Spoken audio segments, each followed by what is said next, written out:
नमस्कार, आपके साथ मैं हूं विद्यानाथ झा।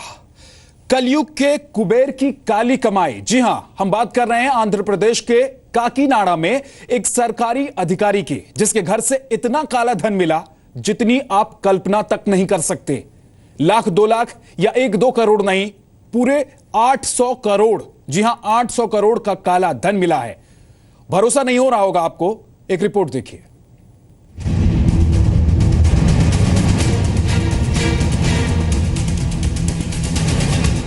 सोना, चांदी और हीरे की इस चमक में आंखें चौंधिया जाएंगी आपकी। हीरों का हार, सोने का गहना और चांदी के बर्तन, ये देखकर आप जरूर सोचेंगे कि ये किसी बड़े ज्वेलर की दुकान की तस्वीर है, लेकिन ऐसा बिल्कुल नहीं है। ये तो आंध्र प्रदेश के काकीनाडा में तैनात एक डिप्टी ट्रांसपोर्ट कमिश्नर ए मोहन का घर है और एंटी करप्शन ब्यूरो के ऑफिसर उनकी इस काली कमाई का हिसाब किताब लगा रहे हैं। डिप्टी ट्रांसपोर्ट कमिश्नर साहब की कुल संपत्ति का आंकड़ा 800 करोड़ से ज्यादा का है। जी हां, 800 करोड़। हम आपको इस 800 करोड़ का पूरा हिसाब किताब बताएंगे। उससे पहले सोने का ये हार देखिए, ये हीरे का है। खाने के बर्तनों का हर सेट चांदी का ही है, ग्लास चांदी का, प्लेट चांदी का। ऐसा लगता है कि चांदी का डाइनिंग सेट तैयार किया गया हो। ऐसा लगता है कि डिप्टी कमिश्नर साहब सोने के साम्राज्य में रहते हैं। दरअसल एंटी करप्शन ब्यूरो को शिकायत मिली थी कि डिप्टी ट्रांसपोर्ट कमिश्नर ए मोहन ने आय से ज्यादा संपत्ति जमा की है। एसीबी और पुलिस की टीम ने जांच शुरू करते हुए ए मोहन के तेलंगाना, आंध्र प्रदेश और कर्नाटक के 9 ठिकानों पर एक साथ छापेमारी की। ये छापेमारी विजयवाड़ा, कडप्पा, बेल्लारी, मेडक, नेल्लोर, प्रकाशम और हैदराबाद में की गई।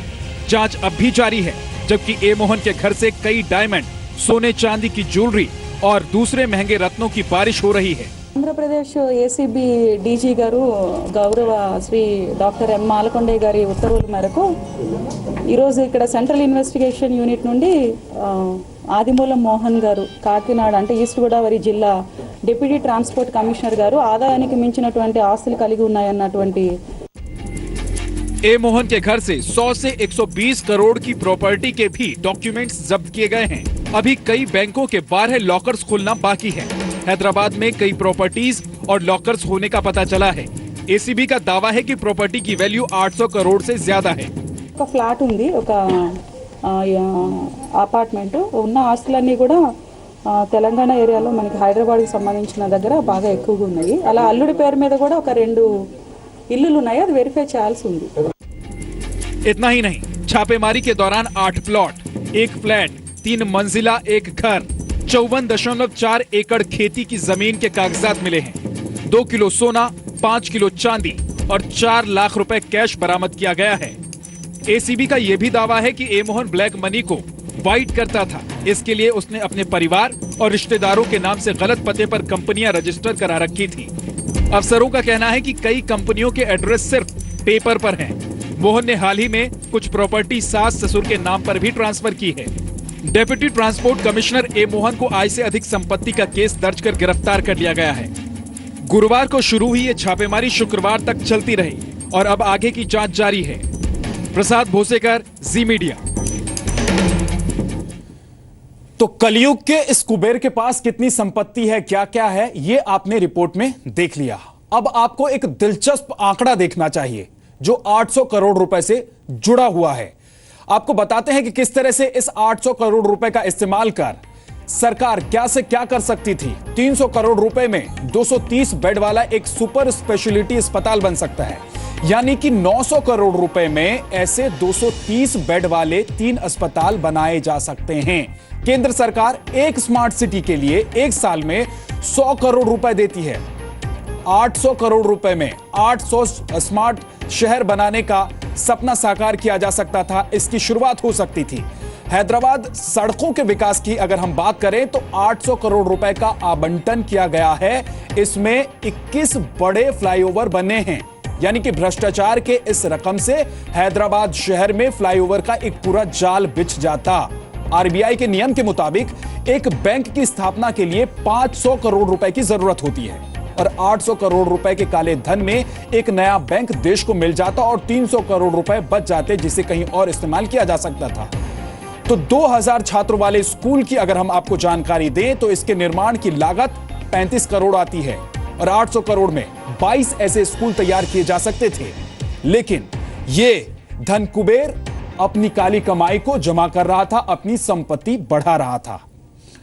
डिप्टी ट्रांसपोर्ट कमिश्नर ए मोहन की संपत्ति कितनी जगहों पर फैली है, इसका अंदाजा इसी बात से आप लगा सकते हैं कि गुरुवार से शुरुआत हुई तलाशी अभियान की 2 दिनों तक चलती रही, अब और भी जांच की जा रही है। अब हम आपको यह बताते हैं कि ए मोहन ने इतनी बड़ी रकम कैसे जमा की और इसका वो कर क्या रहा था।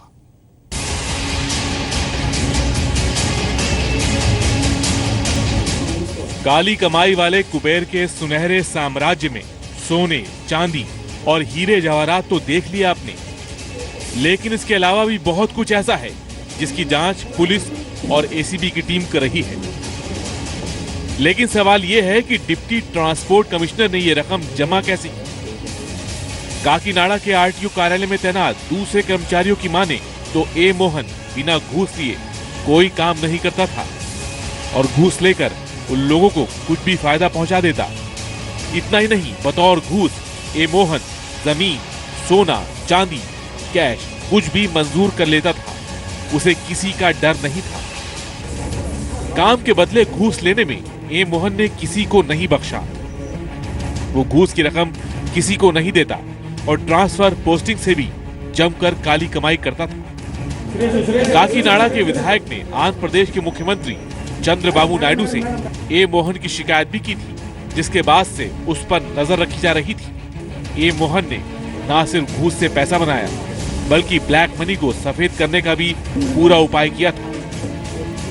आपको बताते हैं कि ए मोहन ने कहां-कहां ये काला धन लगाया था। उसने बेटी के नाम पर कई बेनामी कंपनियां बनाई, कई संपत्तियों को सास और ससुर के नाम किया, बेल्लारी में रिश्तेदारों के नाम से जमीन ली, रिश्तेदारों के घरों में महंगे आभूषण छिपाए, कई कंपनियों में निवेश किया। लेकिन डिप्टी ट्रांसपोर्ट कमिश्नर ए मोहन की सारी चालाकियां तब रखी रह गईं जब एसीबी ने उसके घर पर छापेमारी की। हालांकि ए मोहन ने पहले तो अपने घर पर एसीबी के अफसरों को घुसने नहीं दिया, बाद में अपना मोबाइल फोन फेंक दिया। लेकिन जब जांच शुरू हुई तो ना उसकी चालाकी चली ना ही दबक गई।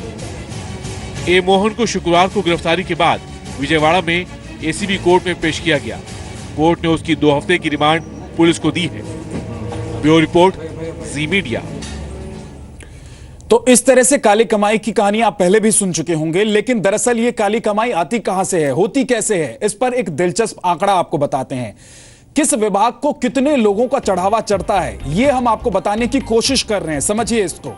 62% लोगों ने माना है कि उन्होंने पुलिस को रिश्वत दी है, जबकि रजिस्ट्री और परमिट सेवा अधिकारी को रिश्वत देने वालों की संख्या 61% है। जो आंकड़े जुटाए गए हैं उसमें जो लोगों ने जवाब दिया है उसके मुताबिक भूमि सेवा अधिकारियों को 58% लोगों ने घूस दी है।